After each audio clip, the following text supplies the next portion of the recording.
नमस्कार सभी को। आज के सेशन में हम देखने वाले हैं बिहार डीएलएड 2025 का एंट्रेंस एग्जाम में जो क्वेश्चन पूछा जाता है उस क्वेश्चन को देखने वाले हैं। साथ ही जो है इसमें प्रैक्टिस सेट करेंगे, यानी कि ये आपका प्रैक्टिस सेट 4 होने वाला है। इससे पहले हम लोगों ने practice set 1, practice set 2, practice set 3 हम लोगों ने कर चुका है, आप लोग भी देख चुके होंगे इसी चैनल पे। आज का सेशन में प्रैक्टिस सेट 4 होने वाला है और जीके जीएस का इसमें प्रैक्टिस सेट करेंगे। 20 क्वेश्चन आपके एग्जाम में रहता है जीके से, 20 क्वेश्चन इस सेशन में देखने वाले हैं। वैसे क्वेश्चन जो कि टॉप क्वेश्चन है, आपके एग्जाम में आने की संभावना बहुत ही ज्यादा, वैसे क्वेश्चन को देखेंगे। और इसमें एक चीज और आपको देखने को मिल रहा होगा, क्वेश्चन का जवाब दो रुपया कमाओ। ये क्या लॉजिक है, इसको समझिए। ये लॉजिक है कि देखिए आपके पास क्वेश्चन आएंगे और मैं बोलूंगा कि इस क्वेश्चन में प्राइज रखा गया है। अगर आप उस क्वेश्चन का जवाब सबसे पहले कमेंट सेक्शन में सही आंसर देते हैं तो आपको जो है रुपया दिया जाएगा। कितना रुपया दिया जाएगा? एक क्वेश्चन का 25 रुपया दिया जाएगा। फिलहाल के लिए 25 रुपया, लेकिन अगर आपका सपोर्ट रहा तो 50, 100 भी हो जाएगा, टेंशन नहीं लेना है। इसलिए जो पहली बार इस चैनल पर जुड़े हैं, हाथ जोड़ के विनती करते हैं इस चैनल को सब्सक्राइब जरूर कर लीजिएगा और सेशन अच्छा लगेगा तो लास्ट में आप लाइक जरूर कर दीजिएगा। चलिए क्वेश्चन की ओर आगे बढ़ जाते हैं। क्वेश्चन क्या कहता है? पहला क्वेश्चन है, कौन सी मापक विधि सर्वाधिक मान्य है? देखिए अगर आप मानचित्र को नापने का अगर विधि आप देखते होंगे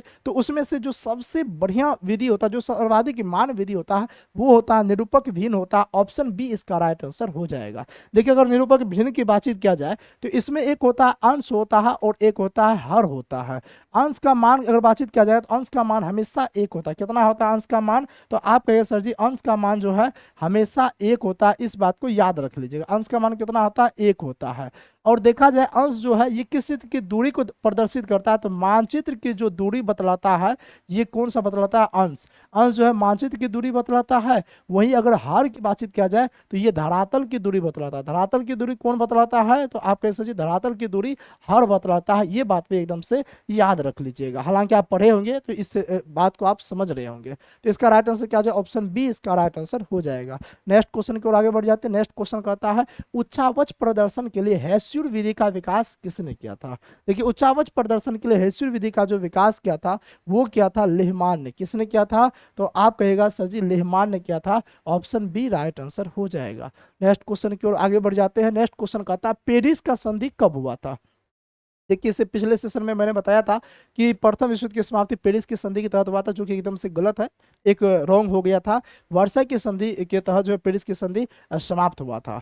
पेरिस की संधि की अगर बातचीत किया जाए तो अमेरिका स्वतंत्रता संग्राम जो समाप्त हुआ था वो हुआ था पेरिस की संधि के तहत समाप्त। पूछेगा अमेरिकी स्वतंत्रता संग्राम किस संधि के तहत समाप्त हुआ, तो आप कह सकते पेरिस की संधि के तहत समाप्त हुआ अमेरिकी स्वतंत्रता संग्राम। अगर पूछ दिया जाएगा अमेरिका के प्रथम राष्ट्रपति कौन बने, तो अमेरिका के जो है प्रथम राष्ट्रपति बने जॉर्ज वाशिंगटन बने। कौन बने? जॉर्ज वाशिंगटन बने। इसलिए बन गए थे क्योंकि जॉर्ज वाशिंगटन ने ही जो है प्रथम अमेरिका स्वतंत्रता संग्राम में जो है इन्होंने अमेरिका की तरफ से सेनापति के तौर पे काम किए थे। पूछेगा अमेरिका का सेनापति कौन था अमेरिका स्वतंत्रता संग्राम में, तो आप कह सकते जॉर्ज वाशिंगटन थे। हालांकि इसमें संविधान बन के तैयार हो गया अमेरिका का कब? कह सकते 1787 ईस्वी में तैयार हो गया, 1787 ईस्वी में। और अमेरिका का संविधान लागू कब हुआ? तो लागू हुआ 1789 ईस्वी में लागू हुआ। इस बात को याद रख लीजिएगा। अमेरिकी स्वतंत्रता संग्राम का तत्कालिक कारण क्या था? तो बोस्टन टी पार्टी इसका तात्कालिक कारण था। इस बात को याद रख लीजिएगा। लेकिन क्वेश्चन पूछा जा रहा है पेरिस का संधि कब हुआ था? देखिए पेरिस की संधि के तहत अमेरिकी स्वतंत्रता संग्राम समाप्त हुआ था और पेरिस का संधि जो हुआ था वो 3 फरवरी 1783 ईस्वी को हुआ था। ऑप्शन डी इसका राइट आंसर हो जाएगा। नेक्स्ट क्वेश्चन की ओर आगे बढ़ जाते हैं। नेक्स्ट क्वेश्चन कहता है, द्वितीय विश्व युद्ध में पहला एटम बम कहाँ गिराया गया था?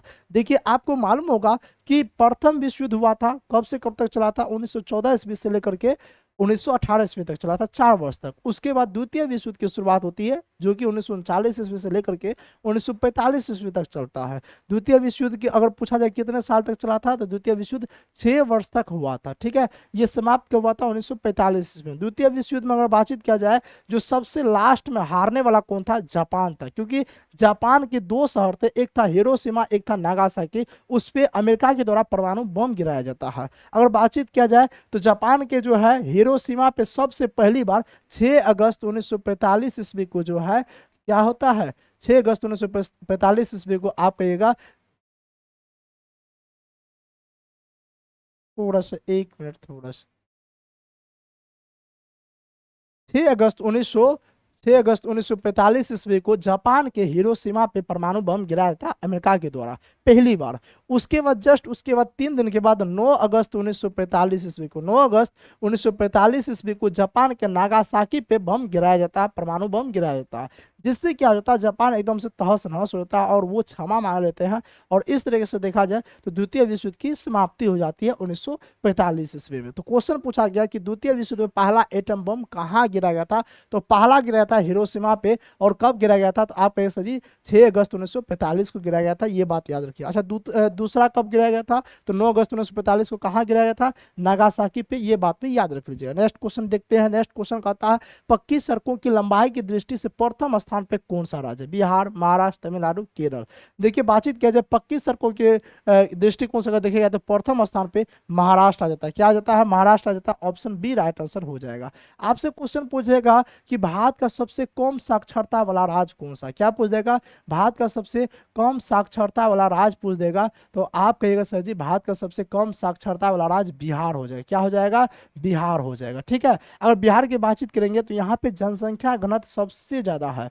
जनसंख्या घनत्व पूछेगा सबसे ज्यादा कहाँ की है, तो जनसंख्या घनत्व जो है सबसे ज्यादा बिहार की है। कितना है, 1106 जनसंख्या घनत्व बिहार का है, याद रख लीजिएगा। ये क्वेश्चन भी कई दफा आपके एग्जाम में पूछा गया, आगे भी पूछे जाने की संभावना बढ़ जाती है। नेक्स्ट जो है अगर देखेंगे केरल की अगर बातचीत करेंगे तो पूछेगा भारत में सबसे ज्यादा, क्या पूछेगा, भारत में सबसे ज्यादा साक्षरता वाला राज्य कौन सा, सबसे ज्यादा साक्षरता वाला राज्य कौन सा अगर आपसे पूछ दिया जाएगा तो केरल हो जाएगा, याद रख लीजिएगा। हालांकि केरल के लिंगानुपात भी सबसे ज्यादा है, ये बात भी याद रख लीजिएगा। नेक्स्ट क्वेश्चन की ओर आगे बढ़ जाते हैं, इसका आंसर आपको पता चल गया। नेक्स्ट क्वेश्चन कहता है इन्नूर पतन किस राज्य में, मोस्ट वीवीआई क्वेश्चन है कि इन्नूर पतन किस राज्य में है, तो इन्नूर पतन तमिलनाडु राज्य में है। ऑप्शन सी इसका राइट आंसर, क्या है, option C right answer. Next question की ओर आगे बढ़ जाते हैं। कहता है शक्ति के पृथक्करण का सिद्धांत किसने दिया था। देखिए शक्ति के पृथक्करण का सिद्धांत जो है मोंटेस्क्यू ने दिया था। इसने क्या कहा था कि अगर आपको राज करना, अगर आपको शासन करना देश के अंदर, तो आप शक्तियों का बंटवारा कर लीजिए। पृथक का मतलब होता है अलग करना, पृथक का मतलब क्या होता है, अलग करना। तो आप शक्तियों को अलग करके बांट करके तब शासन कीजिए। जैसे कि शक्ति को 3 भाग में बांटा इसने, बोला कि कार्यपालिका जिसका काम करने का होगा, विधायिका जो कानून बनाएगा, और एक न्यायपालिका जो इन दोनों का रक्षा करेगा, कानून की रक्षा करेगा और इन सब का देखरेख करेगा। तो 3 भाग में बांट के इन्होंने शक्ति के पृथक्करण का सिद्धांत दिया था। किसने, मोंटेस्क्यू ने दिया था, ये याद रख लीजिए। पूछेगा नाजीवाद का प्रवर्तक कौन था, आपसे क्वेश्चन पूछ दिया जाएगा कि नाजीवाद का अगर प्रवर्तक कौन था, तो याद रख लीजिएगा नाजीवाद का प्रवर्तक हिटलर थे। कौन थे, हिटलर थे। अगर आपसे पूछेगा फांसीवाद का प्रवर्तक कौन था, तो फांसीवाद का प्रवर्तक जो है मुसोलिनी था। कौन था, आप कहे सर जी फांसीवाद का प्रवर्तक जो है मुसोलिनी था, याद रख लीजिएगा। इतना बात हम आपको चैलेंज के साथ बोल देते हैं, ये ऐसा सेशन है कि जिस सेशन से आपके एग्जाम में क्वेश्चन देखने को मिलेगा। अगर आप एक प्रैक्टिस सेट लगाते हैं जीके का, डिस्कशन सहित की बातचीत करें, अगर आप डिस्कशन सहित देखते हैं, याद कर लेते हैं, तो कम से कम तो एक क्वेश्चन यहाँ से आ जाएगा, या फिर 2 क्वेश्चन आपके एग्जाम में एक सेट से देखने को मिल जाएगा। ठीक है, क्या जी सर जी। यहाँ पे देखिए इस सेशन में जो है अभी जीके का सीट लगा रहे हैं, हो सकता है अगर 5 सेट हो जाएगा, अगर आप लोग बोलिएगा साइंस का करवाना है तो साइंस का भी 5 सेट करवा देंगे। ठीक है, क्या जी सर जी। उसके बाद आगे बढ़ जाते हैं। नेक्स्ट क्वेश्चन कहता अमेरिका स्वतंत्रता में अमेरिका का सेनापति कौन था। अभी जस्ट बताए थे, काफी आसान क्वेश्चन है, कमेंट सेक्शन में जरूर बताइएगा। हालांकि इस पर प्राइज नहीं है, प्राइज वाले दूसरा क्वेश्चन है, लेकिन इसका कमेंट सेक्शन बताइए ताकि हमें पता चल सके आपका ध्यान जो है हमेशा जो है बोर्ड पे है, यानी कि क्लास में है, आपको क्लास समझ में आ रही है। हमने बोला था कि अमेरिका स्वतंत्रता संग्राम हुआ था, जिसके तहत जो है अमेरिका का जो सेनापति के तौर पे काम कर रहा था, वो कर रहा था वाशिंगटन कर रहा था। कौन कर रहा था, वाशिंगटन कर रहा था। याद नहीं आ रहा, ऐसे याद कीजिए, वॉशिंग मशीन याद कर लीजिए। वॉशिंग मशीन क्या, देखिए वॉशिंग तो आधा है ना, हाँ, ये टन में कपड़ा साफ किए, यानी कि वॉशिंग मशीन याद कर लीजिए।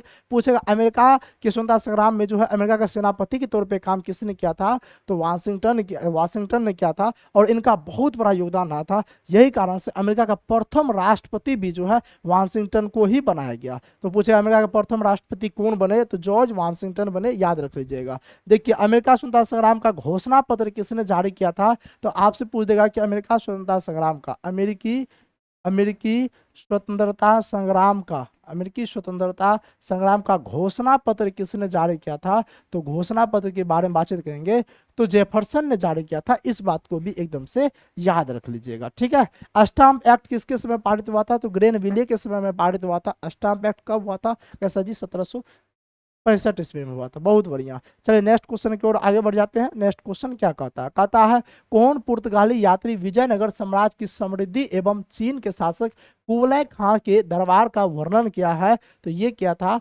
किसने? मार्को पोलो ने किया था। किसने किया था? मार्को पोलो ने। देखिए अगर वास्को डिगामा की बातचीत करेंगे तो ये वास्को डिगामा जो है भारत की खोज किया था। पूछेगा भारत की खोज किसने किया था? तो भारत की खोज वास्को डिगामा ने किया था। कब किया था भारत की खोज? 1498 ईस्वी में। 1498 ईस्वी में ये भारत आए थे।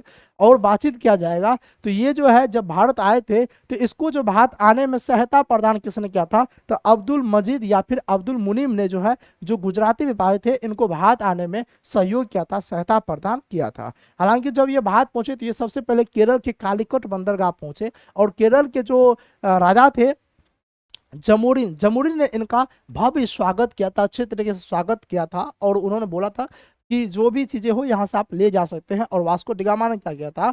वहां से मसाला लाया था केरल से, खास करके मरीच। और वो मसाला जो है ना यूरोप में जाकर के 60 यानी कि इतना बिका कि 60 गुना ज्यादा मुनाफा प्राप्त हुआ। तब से जाकर पूरे यूरोप में फैल गई कि भारत में बहुत ऐसा कुछ है जहां से व्यापार किया जा सकता है। तो उसके बाद जो है सबसे पहले किसने आया? पुर्तगाल ने। पूछेगा पुर्तगाली ईस्ट इंडिया कंपनी की स्थापना कब हुआ? 1498 में। पूछेगा ब्रिटिश ईस्ट इंडिया कंपनी की स्थापना कब हुआ? 1600 ईस्वी में हुआ। इस बात को भी याद रखिए। पूछे डच इंडिया कंपनी की 1602 में। और पूछेगा फ्रांसीसी का, पूछे डेनिश पूछेगा तो 1616, फ्रांसीसी पूछेगा तो 1664 ईस्वी में फ्रांसीसी ईस्ट इंडिया कंपनी की स्थापना हुआ था। इस बात को भी याद रख लीजिएगा। तो पूछेगा भारत की खोज किसने किया था? यानी समुद्री मार्ग की खोज तो वास्को डिगामा ने कब किया था? 1498 ईस्वी में। इसको याद रख लीजिएगा। यहाँ पूछा है तो ऑप्शन 20 का राइट आंसर। बार्थोलोम्यू डियाज की बातचीत करेंगे तो ये क्या था? 1487 ईस्वी में। कब? 1487 ईस्वी में इन्होंने क्या किया था? उत्तम आशा अंतरिक्ष द्वीप की खोज किया था। किसकी खोज किया था? तो उत्तम आशा अंतरिक्ष द्वीप की खोज पूछेगा किसने किया था? तो आप कहिए सर जी बार्थोलोम्यू डियाज ने किया था, जिसको केप ऑफ गुड होप भी बोला था। केप ऑफ गुड होप की खोज किसने किया था? बार्थोलोम्यू डियाज ने किया था, जो कि दक्षिण अफ्रीका का। पूछेगा सबसे दक्षिणतम बिंदु क्या है? तो आप कहिए सर जी उत्तम आशा अंतरिक्ष द्वीप है। कोलंबस के अगर बारे में बातचीत किया जाए तो पूछेगा अमेरिका की खोज किसने किया था? क्या पूछ देगा? पूछेगा अमेरिका की खोज किसने किया था? तो अमेरिका की खोज कोलंबस ने किया था। ये बात भी एकदम से याद रख लीजिएगा। और कोलंबस ने अमेरिका के वासी को जो रेड इंडियन कहा था, क्योंकि ये खोजने के लिए निकले थे भारत को, लेकिन भारत को नहीं खोज पाए, खोज दिया अमेरिका को। और वहां पहुंचे उसको लगा कि अच्छा ये सब तो इंडियन ही है। तो देखा लाल लाल, देखा एकदम से गोरे गोरे लाल लाल, तो बोला भाई ये रेड इंडियन है, रेड इंडियन है, जबकि वो रेड इंडियन नहीं था। ठीक है, बाद में जाकर के अमेरिको वेस्पूची आते हैं, वो बढ़िया तरीके से अमेरिका खोज करते हैं और बताते हैं कि ये अमेरिका है सारा कुछ। और अमेरिको वेस्पूची के नाम पे ही जो है अमेरिका का नाम अमेरिका पड़ गया। अच्छा, अमेरिका खोज ये कब किया था? 1492 ईस्वी में। कब किया था? 1492 ईस्वी में अमेरिका खोज कोलंबस ने किया था। उम्मीद करते हैं इतना बात आपको समझ में आ गया हो। देखिए डिस्कशन हम ज्यादा करके इसलिए बता रहे हैं क्योंकि हम एक आपका एक चैलेंज भी एक्सेप्ट किए हुए हैं, हम आपको एक विश्वास भी दे रहे हैं कि डिस्कशन से जो क्वेश्चन आ जाएगा, डिस्कशन और क्वेश्चन दोनों मिलाकर के हम बोल रहे हैं कि एक सेट से 2 क्वेश्चन आपके एग्जाम में आएगा, इसलिए थोड़ा बहुत हमको डिस्कशन थोड़ा ज्यादा बोलना पड़ता है। नहीं समझे? हाँ, अगर नहीं बताएंगे फिर क्वेश्चन नहीं आएगा तो फिर आप ही लोग बोलिएगा कि सर आप तो कुछ पढ़ाए और क्वेश्चन नहीं आया सर जी, तो मजा नहीं आएगा। तो इसलिए जो हम ऐसे टाइप से ही पढ़ा रहे, इतना सारा कुछ आपको बता रहे हैं एक प्रैक्टिस सेट के दौरान, ताकि आपका रिविजन भी हो जाए और साथ ही साथ जो है एग्जाम में क्वेश्चन आ जाए तो आप एग्जाम में क्वेश्चन बना पाए। नेक्स्ट क्वेश्चन कहता है कि भारतीय संविधान के निम्नलिखित में से कौन से मौलिक अधिकार बताते हैं कि उनके धर्म, जाति या लिंग के आधार पर किसी भी नागरिक के साथ भेदभाव नहीं किया जाना चाहिए। पहला बात यहाँ पे आ जाता है मौलिक अधिकार। अगर हम मौलिक अधिकार की बातचीत करेंगे तो मौलिक अधिकार की चर्चा कहाँ किया गया है, संविधान में किस भाग में किया गया है, पहला बात अगर पूछ दिया जाएगा तो आप क्या कहिएगा सर जी मौलिक अधिकार की चर्चा किस भाग में किया गया है? तो भाग 3 में किया गया। मौलिक अधिकार चर्चा किस भाग में किया गया है? तो भाग 3 में किया गया। पूछा किस अनुच्छेद में किया गया है? तो अनुच्छेद 12 से लेकर के 35 तक के बीच में मौलिक अधिकार की चर्चा किया गया। पूछेगा मौलिक अधिकार कहाँ से लिया गया है? तो मौलिक अधिकार जो है अमेरिका अमेरिका से लिया गया, अमेरिका के देश के संविधान से हमारे देश में जो है मौलिक अधिकार लिया गया। देखिए यहाँ से क्वेश्चन एक और पूछता, मौलिक कर्तव्य कहाँ से लिया गया, वो दूसरा चीज है, मौलिक अधिकार दूसरा चीज है। तो मौलिक कर्तव्य कहाँ से लिया गया, तो रूस से, और मौलिक अधिकार अमेरिका से। याद करने का ट्रिक बताते हैं। मौलिक अधिकार देखिए बड़ा है तो बड़ा वाला टिक करना, अमेरिका भी बड़ा है तो बड़ा वाला टिक कर देना है। लेकिन मौलिक कर्तव्य में देखिए मौलिक कर्तव्य छोटा है तो रूस भी छोटा है तो रूस वाला टिक कर देना है। या अगर वैसे याद नहीं होता तो आप ऐसे याद रख लीजिएगा, अ से होता अधिकार तो अ से होता अमेरिका। मौलिक अधिकार जब भी पूछेगा तो आप कहना है सर अमेरिका सही हो जाएगा। मौलिक कर्तव्य कहाँ से लिया गया है, तो रूस से लिया गया, इस बात को याद रख लीजिएगा। पूछा जाएगा वर्तमान में कितने मौलिक अधिकार है, तो वर्तमान में देखिए 6 मौलिक अधिकार है। कितने मौलिक अधिकार है, वर्तमान में 6 मौलिक अधिकार है, जिसमें एक समानता का अधिकार है, स्वतंत्रता का अधिकार है, शोषण के विरुद्ध अधिकार है, धार्मिक स्वतंत्रता का अधिकार है, शिक्षा एवं संस्कृति का अधिकार है, संवैधानिक उपचार का अधिकार है। ये 6 मौलिक अधिकार वर्तमान के संविधान में है। लेकिन इससे पहले 7 मौलिक अधिकार हुआ करते थे। एक हुआ करता था संपत्ति का अधिकार। संपत्ति का अधिकार जो है वो मौलिक अधिकार नहीं रहा, ठीक है। संपत्ति का अधिकार मौलिक अधिकार रहा, कैसे जी, संपत्ति का अधिकार मौलिक अधिकार नहीं रहा, क्योंकि संपत्ति का अधिकार को जो है ना, संपत्ति के जो है अधिकार को यहाँ पे हम लिख देते हैं, संपत्ति के अधिकार को जो है 44वां संविधान संशोधन 1978 के तहत जो है समाप्त कर दिया गया। पूछे संपत्ति के अधिकार को मौलिक अधिकार से कब हटा दिया गया, तो 1978 ईस्वी में। पूछा किस संविधान संशोधन के तहत, तो 44वां संविधान संशोधन के तहत हटा दिया गया। इस बात को याद रख लीजिएगा और इसको कानूनी अधिकार बना दिया गया। इसको क्या बना दिया गया, कानूनी अधिकार। ये अब मौलिक अधिकार नहीं है। तो कभी कभार क्वेश्चन पूछेगा निम्नलिखित में कौन मौलिक अधिकार नहीं है, तो ऑप्शन रहेगा संपत्ति का अधिकार। संपत्ति का अधिकार मौलिक अधिकार है नहीं है, ठीक है। मौलिक अधिकार वर्तमान में कितने हैं, तो कैसे जी, वर्तमान में जो है मौलिक अधिकार 6 है। मौलिक कर्तव्य कितने हैं, कैसे जी, 11 मौलिक कर्तव्य है। इस बात को भी एकदम से आप याद रख लीजिएगा। और क्या पूछा जा सकता है मौलिक अधिकार से संबंधित, तो मौलिक अधिकार संबंधित इस टाइप से क्वेश्चन पूछा जाएगा, इसके बाद कुछ नहीं पूछेगा। तो इस टाइप से जो क्वेश्चन पूछा जाएगा, तो देखिए इसमें हम लॉजिक बता देते हैं, ट्रिक बताते हैं, कंसेप्ट बताते हैं। उस कंसेप्ट को अगर आप समझ जाते हैं तो ये देखिए ये क्वेश्चन आपके एग्जाम का पूछा हुआ क्वेश्चन है, ठीक है, PYQ क्वेश्चन है। लेकिन इससे आधारित जो है दूसरी टाइप से भी तो क्वेश्चन पूछा जा सकता है, इसलिए आपको कंसेप्ट बताते हैं, कभी भी मत भूलिएगा। देखिए क्वेश्चन जो पूछता है इसका सेंस समझिए। ये क्या कहता है, धर्म, जाति, लिंग के आधार पर किसी भी नागरिक के साथ भेदभाव नहीं किया जाना चाहिए। भेदभाव का मतलब क्या होता है कि हम आपके साथ भेदभाव कर रहे हैं, भाई ये छोटा जाति है, चलो भाई तुम साइड में, तुमको साइड में बैठने के लिए नहीं देंगे। ये बड़ा जाति है, ये धनिक है, ये गरीब है, ये इस कास्ट से आते हैं, ये इसका जन्म यहाँ हुआ है, तो ये सब लेकर के लोग भेदभाव करते हैं। क्या जी सर जी, बात सही है। भेदभाव का मतलब होगा यानी कि समानता नहीं है, कोई ऊंच कोई नीच दिखाया जा रहा है। समानता का मतलब होता है बराबरी। समानता का मतलब क्या होता है, बराबरी। जहां पे अगर समानता की बात हो जाएगी मतलब वहां पे भेदभाव नहीं है। जैसे कि हम बोलेंगे कि नहीं हमारे क्लास में सबके लिए बराबर है, सबके लिए समान है हमारा क्लास, लड़का भी लड़की भी सब बैठ सकता है, किसी के लिए कोई ऐसा नहीं है कि ये पीछे में बैठेगा वो आगे में बैठेगा, ऐसा कोई नहीं। मतलब सब समानता है, सब बराबर है।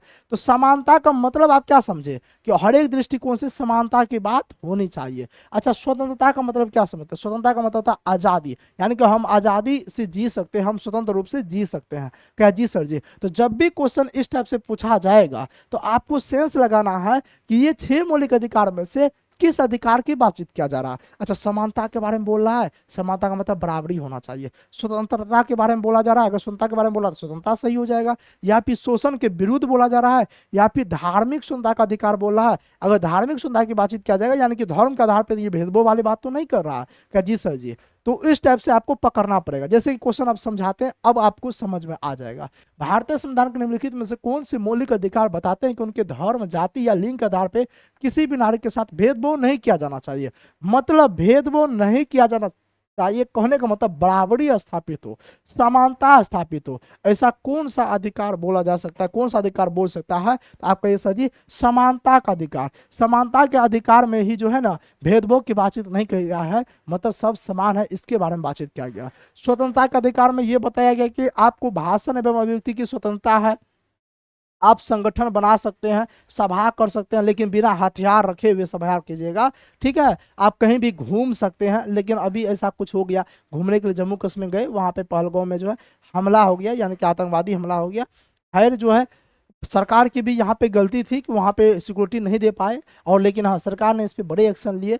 और आशा करते हैं कि और भी बहुत बड़ा एक्शन लिया जाना चाहिए इस चीज़ को लेकर के। तो यहाँ पे क्या है, तो स्वतंत्रता के अधिकार पे हमको ये सब सीखा आता है, ठीक है। कहे जैसे शोषण के विरुद्ध अधिकार, संवैधानिक उपचार का अधिकार। देखिए संवैधानिक उपचार का अधिकार की बातचीत करेंगे तो इसकी चर्चा अनुच्छेद 32 में किया गया है। और डॉक्टर भीमराव अंबेडकर ने जो है संवैधानिक उपचार के अधिकार को जो है भारतीय संविधान का आत्मा एवं हृदय कहा। तो क्वेश्चन पूछेगा डॉक्टर भीमराव अंबेडकर ने संविधान का आत्मा एवं हृदय किसे कहा है, तो संवैधानिक उपचार का अधिकार को कहा, यानी कि अनुच्छेद 32 को कहा, यानी कि भाग 3 को कहा। कहिए जी सर जी बात बिल्कुल सही है। तो इसका क्या हो जाएगा, समानता की बातचीत हो रहा, कहा भेदभाव नहीं, समानता की बातचीत, ऑप्शन डी इसका राइट आंसर हो जाएगा। नेक्स्ट क्वेश्चन कहता है जब वर्ष 1919 में रोलेट अधिनियम पारित किया गया था तो उस वर्ष के दौरान भारत के ब्रिटिश वायसराय कौन थे, Lord Willingdon, Lord Minto, Lord Chelmsford, Lord Lithgow थे। तो आप कैसे जी इसका जो राइट आंसर हो जाएगा लॉर्ड चेम्सफोर्ड थे, ऑप्शन सी इसका राइट आंसर हो जाएगा। नेक्स्ट क्वेश्चन कहता है जलियांवाला बाग हत्याकांड कब हुआ था। देखिए इस क्वेश्चन का आंसर आपको क्या करना है, कमेंट सेक्शन में बताना। इस क्वेश्चन का आंसर कहाँ बताना है, तो कमेंट सेक्शन में बताना है, इसी वीडियो के कमेंट सेक्शन में। और जो सबसे पहले अगर जो सही आंसर दे देगा, ठीक है, क्या सबसे पहले सही आंसर अगर कोई दे देता है इस क्वेश्चन का, ठीक है, इस क्वेश्चन का आपको सही आंसर देते हैं तो उसको प्राइज दिया जाएगा। उसको क्या दिया जाएगा, प्राइज दिया जाएगा। प्राइज के तौर पे कितना मिलेगा, तो प्राइज के तौर पे 25 रुपया दिया जाएगा। कितना दिया जाएगा, 25 रुपया।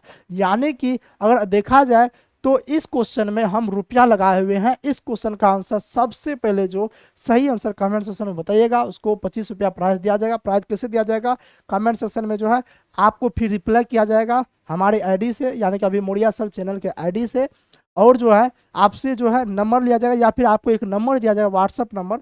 उस व्हाट्सअप नंबर पे आपको क्या करना है, आप फोन पे का स्कैनर सेंड कीजिएगा, आपको 25 रुपया आपको तुरंत मिल जाएगा, ठीक है। क्या जी सर जी बात बिल्कुल सही बोल रहे हैं। तो क्वेश्चन क्या है, अब इसका आप लोग जवाब दीजिएगा, इसको रहने देते हैं। चलिए नेक्स्ट क्वेश्चन देखते हैं। बिरसा मुंडा ने ईसाई मिशनरी पे कब हमला किया। क्वेश्चन आपसे क्या पूछा जाएगा, क्वेश्चन आपसे पूछा जाएगा कि बताइए मुंडा विद्रोह का नेतृत्वकर्ता कौन था। मुंडा विद्रोह किसने किया था, इसका नेतृत्वकर्ता किसने किया था, तो कैसे मुंडा विद्रोह का नेतृत्वकर्ता था बिरसा मुंडा। कौन किया था, बिरसा मुंडा।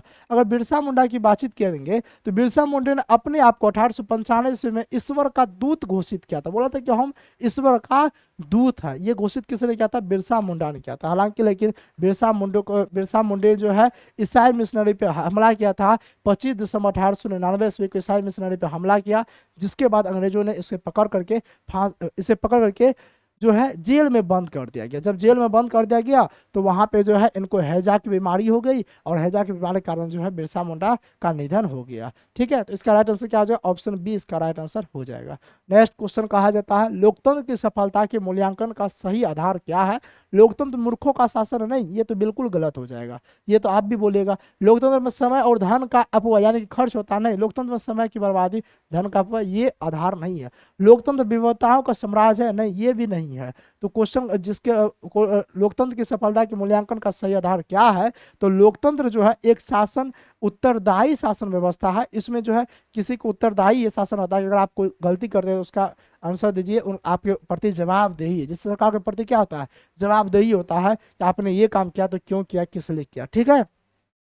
नेक्स्ट क्वेश्चन है भारत के संविधान के अनुसार निम्नलिखित में कौन स्वतंत्रता के अधिकार में शामिल होते हैं। अभी जो हम कंसेप्ट आपको बताएं, अगर आप इसका थोड़ा सा इस्तेमाल कीजिएगा अभी जो बताए हैं तो आप इसका आंसर सही जवाब दे पाइएगा। हालांकि अगर ये सेशन जिसको अच्छा लग रहा है सेशन को लाइक जरूर कर दीजिएगा, ठीक है। और जो चैनल पर पहली बार है आप लोग से विनती है कि आप इस चैनल को सब्सक्राइब करके बेल आइकन जरूर दबा लीजिएगा, क्योंकि यहाँ पे तो आपके एग्जाम के तहत जो पढ़ाया जाता है प्रैक्टिस सेट तो करवाया ही जाते हैं, साथ ही साथ प्राइज भी दिया जाता है। और हर एक वीडियो में जो है कम से कम 25 रुपया किसी न किसी को मिलता है, कम से कम 25 रुपया का प्राइज हर एक वीडियो में रहता है। किसी किसी वीडियो में जो है 2 क्वेश्चन में हम प्राइज लगा देते हैं, अगर दोनों का आंसर जवाब देते हैं तो आपको 50 रुपया मिल जाएगा। किसी किसी में 4 क्वेश्चन पे प्राइज लगा देंगे, अगर 4 क्वेश्चन का जवाब देते हैं 100 रुपया मिल जाएगा। और चलिए प्राइस तो छोड़िए, आप लोग बोलते होंगे सर कमेंट करने के लिए, करने के लिए, वो अलग चीज़ होती है। आप पढ़ने के लिए भी इस चैनल को सब्सक्राइब कर सकते हैं अभी मोरिया सर चैनल को। अगर आपका सपोर्ट बेस्ट रहा तो इसी चैनल पे जो है ऑल विषय का प्रैक्टिस सेट करवाया जा सकता है, ठीक है। क्या जी सर जी। क्वेश्चन कहता है भारत के संविधान के अनुसार निम्नलिखित में कौन स्वतंत्रता के अधिकार में शामिल है। देखिए आपको भाषण एवं व्यक्ति की स्वतंत्रता है, आप जो है कहीं भी बोल सकते हैं, ठीक है। इस चीज़ की आपको स्वतंत्रता है, आप अपना भाव प्रकट कर सकते हैं, इसकी आपको आज़ादी है, ठीक है। और और इसी के तहत अगर देखा जाए तो आप अपना यूट्यूब चैनल भी बना सकते हैं जिसपे आप अपने बारे में कुछ बोलते हैं या आप किसी के बारे में बोलते हैं, ठीक है। उसके बाद शस्त्र धारण करने की क्षमता नहीं, आप शस्त्र धारण करने की क्षमता नहीं है, आप हथियार नहीं रख सकते, फिर तो आप आतंकवादी कहला जाइएगा, नहीं फिर तो आपको पकड़ के एकदम से इतना कूटेगा ना, फिर अलग ही बात हो जाएगी कि जी सर जी बात बिल्कुल सही बोल रहे हैं। तो शस्त्र धारण करने की क्षमता आपको नहीं दी गई है। आप देख लीजिएगा अगर आप चाकू लेके जा रहे हैं मार्केट में भाई साहब, तो अगर पकड़ा गए तो फिर तो खेला खत्म हो गया। वैसे सब्जी काटने वाला चाकू रहेगा तब छोड़ देता है, मारने वाला अगर चाकू रहा या फिर कोई हथियार रहा तब तो एकदम से गिरफ्तार कर लेगा। लेकिन हाँ कहीं पे दंगा बरसात हो गया और वहां पे आप सब्जियों काटने वाला चाकू लेके गए तो बस आपको पकड़ करके जेल में बंद। संगठन बनाने की क्षमता, हाँ आप संगठन बना सकते हैं, सभा कर सकते हैं, आप कोई पार्टी भी बना सकते हैं, ठीक है। क्या जी सर जी, किसी पेशा को स्वीकार करने की क्षमता, बिल्कुल आप कोई भी रोजगार अपना सकते हैं, आप कोई भी बिजनेस कर सकते हैं। अगर आपको पकौड़ा बेचना है तो पकौड़ा भी बेच सकते हैं, ठीक है। हाँ नहीं आपको जॉब लेना है तो जॉब भी ले सकते हैं, आपको टीचर बनना तो टीचर भी बन सकते हैं, इसकी आपको आज़ादी मिली हुई। इसका राइट आंसर क्या हो जाएगा, ऑप्शन बी इसका राइट आंसर हो जाएगा। नेक्स्ट क्वेश्चन कहता नागरिकों के प्रति जवाबदेही का सबसे बुनियादी परिणाम क्या है, तो सबसे बुनियादी जो परिणाम है वो है लोकतंत्र, ऑप्शन सी राइट आंसर हो जाएगा। नेक्स्ट क्वेश्चन कहता है, क्या कहता है किस संविधान संशोधन के अनुसार लोकसभा कार्यकाल 6 वर्ष किया गया था। देखिए इंदिरा गांधी की सरकार थी, थोड़ा सा तानाशाही टाइप की थी, जो है उनको जो है ना लगा कि थोड़ा सा कार्यकाल को अगर बढ़ा देंगे तो मेरी सरकार जो है ज़्यादा दिन तक रहेगा। तो इंदिरा गांधी की सरकार ने 42वां संविधान किया था 1976 में, 42वां संविधान संशोधन 1976 ईस्वी में किया था, और उसके तहत जो है लोकसभा कार्यकाल को 5 वर्ष से बढ़ा करके 6 वर्ष कर दिया गया। लेकिन उसके बाद जो है फिर मोरारजी देसाई की सरकार बनी भाजपा पार्टी की, और उन्होंने क्या किया 44वां संविधान संशोधन 1978 लाया गया 1978 इसमें, और 1978 में इन्होंने 44वां संविधान संशोधन के तहत जो है लोकसभा कार्यकाल 6 वर्ष से घटा करके फिर 5 वर्ष कर दिया। तो वर्तमान पूछा लोकसभा कार्यकाल कितने वर्ष का था, 5 वर्ष का, राज्यसभा का 6 वर्ष का होता है, ठीक है। तो लोकसभा का 42वां संविधान संशोधन तहत बढ़ाया गया था, लेकिन 44वां संविधान संशोधन तहत घटा दिया गया। तो इसका राइट आंसर पूछ रहा है, बढ़ाने वाला बात बोला कि संविधान संशोधन के अनुसार लोकसभा कार्यकाल 6 वर्ष कर दिया, यानी कि 5 से 6 साल कर दिया। तो 42वां संविधान संशोधन तहत किया गया, ऑप्शन ए राइट आंसर हो जाएगा। इसे लघु संविधान भी बोला जाता है 42वां संविधान संशोधन को, क्योंकि इसके तहत कई सारे प्रावधान किए गए। प्रस्तावना में एक ही बार संशोधन हुआ है और वो हुआ 42वां संविधान संशोधन हुआ है। नेक्स्ट क्वेश्चन है वन संरक्षण एवं प्रबंधन की दृष्टि से वन को वर्गीकृत किया गया है, यानी कि वन को कितने भाग में बांटा गया। पीवाईक्यू क्वेश्चन है, बिहार डीएलएड का पूछा हुआ क्वेश्चन है। कितने भाग में बांटा गया, 3 भाग में बांटा गया, ऑप्शन बी इसका राइट आंसर हो जाएगा। अगर बातचीत किया जाए इस क्वेश्चन की तो 3 से 4 बार पूछ रखा है। कितना बार, 3 से 4 बार जो है आपके एग्जाम में पूछा जा चुका है। तो समझ जाए कितना मोस्ट वीवीआई क्वेश्चन है। और आज का रहा ये लास्ट क्वेश्चन रहा। लास्ट क्वेश्चन कहता है सीमेंट उद्योग का सबसे प्रमुख कच्चा माल क्या है। तो सीमेंट उद्योग का जो सबसे प्रमुख कच्चा माल है वो है चूना पत्थर। क्या है, चूना पत्थर, ऑप्शन ए राइट आंसर हो जाएगा। हालांकि उसके बाद जिप्सम भी है, ठीक है। उसके बाद बातचीत किया जाए तो चिकनी मिट्टी भी है। चिकन का मिट्टी समझते हैं ना, हाँ चिकनी मिट्टी से भी सीमेंट बनता है, याद रख लीजिएगा। इसका राइट आंसर क्या आ जाएगा, ऑप्शन ए इसका राइट आंसर हो जाएगा। उम्मीद करते हैं आज का जो है सेशन आप लोग को अच्छा लगा। अच्छा ये लास्ट नहीं है, अच्छा ये 19 क्वेश्चन है, अच्छा मिस्टेक हो गया, सॉरी। 20वां क्वेश्चन यहाँ पे ये है लास्ट क्वेश्चन। रबर किस प्रकार की वनस्पति की श्रेणी में आएगा, मोस्ट वीवीआई क्वेश्चन है। तो देखिए वनस्पति अगर बातचीत किया जाए, एक होता है उष्णकटिबंधीय सदाबहार वन। सदाबहार का मतलब क्या होता है, एकदम से सदा हरियाली हरियाली, पत्ता एकदम से हरा रहेगा, पत्ता झड़ेगा नहीं, उसको बोलते हैं उष्णकटिबंधीय पर्णपाती। पर्णपाती वन को हम पतझड़ वन भी बोलते हैं, क्योंकि पर्ण का मतलब होता है पत्ता, पाती का मतलब होता है गिरा देना, ठीक है। पाती का मतलब क्या होता है, गिरा देना। इस वन में जो है ना जो पेड़ पौधा होते हैं वो अपने पत्ते को गिरा देते हैं, इसलिए इसको पतझड़ वन भी बोलते हैं। पर्वतीय वन तो पर्वत बोलते हैं। एक होता है मैंग्रोव वन। और पूछेगा क्वेश्चन कि मैंग्रोव वन सबसे अधिक कहाँ पाया जाता है, तो मैंग्रोव वन सबसे अधिक सुंदर वन में पाया जाता है। कहाँ पे पाया जाता है, पश्चिम बंगाल के सुंदर वन में सबसे अधिक पाया जाता है, याद रख लीजिएगा, ठीक है। क्या जी सर, सुंदर वन कहाँ है, पश्चिम बंगाल में, याद रख लीजिएगा। लेकिन क्वेश्चन पूछा है कि रबर किस प्रकार की वनस्पति की श्रेणी में आएगा, तो ये उष्णकटिबंधीय सदाबहार वनस्पति के अंतर्गत आएगा, ऑप्शन ए राइट आंसर हो जाएगा। तो आज के सेशन में हमने जीके का 20 क्वेश्चन देखा, और आपके एग्जाम में भी 20 क्वेश्चन ही आता है, यानी कि प्रैक्टिस सेट 4 यहाँ पे कंप्लीट हो रही है। उम्मीद करते हैं सेशन अगर अच्छा लगा हो, वाकई तौर पे सेशन को लाइक जरूर कर दीजिएगा, जितना हो सकता है अपने दोस्त प्रेमी सबको शेयर करके एक बार बता दीजिएगा कि हाँ यहाँ भी प्रैक्टिस सेट हो रही है इस भी चैनल पे। और साथ ही साथ जो है जो चैनल पे पहली बार है चैनल को सब्सक्राइब जरूर कर लीजिएगा। तो मिलते हैं एक नए जोश जुनून के साथ, एक प्रैक्टिस सेट 5 लेकर के। तो तब तक के लिए बने रहने के लिए जय हिंद, धन्यवाद।